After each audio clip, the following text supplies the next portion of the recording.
নমস্কাৰ সাকসেছ আছাম নামৰ ইউটিউব চেনেলটোলৈ আপোনালোক সকলোকে পুনৰবাৰ স্বাগতম জনাইছো। অসম চৰকাৰৰ চাকৰি পুনৰ গ্ৰেড 4 চকীদাৰ এসিস্টেন্ট কুকৰ পদ মুকলি কৰিলে।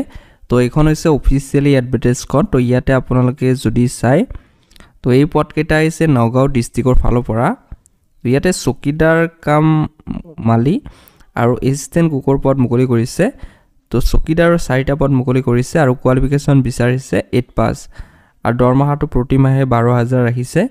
এসিস্টেন্ট কুকৰ কাৰণে এটা পদ মুকলি কৰিছে, কোৱালিফিকেশন সেম আপোনালোকৰ 8 পাস বিচাৰিছে আৰু আপোনালোকৰ এক্সপেৰিয়েন্স কুকৰ থাকিব লাগিব আৰু দৰমহা ৰাখিছে 10000 প্ৰতি মাহে।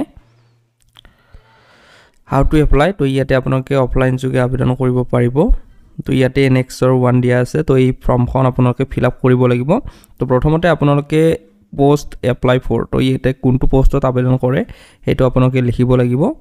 তাৰ পিছত নেম অফ দা ক্যান্ডিডেট, তো আপোনালোকৰ নামটো কেপিটেল লেটাৰত লিখি দিব। Father's name, date of birth, age, nationality, এছ কেটেগৰী আৰু ইয়াতে এড্ৰেছখিনি লিখি দিব।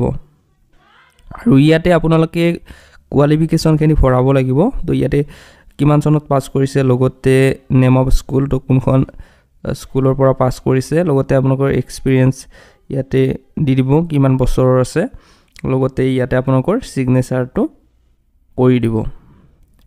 তো যিখিনি ক্যান্ডিডেটে ইয়াতে আবেদন কৰিম বুলি ভাবিছে তো তেওঁলোকে ফুল এডভাৰটাইজমেন্টখন এবাৰ ভালদৰে পঢ়ি চাব।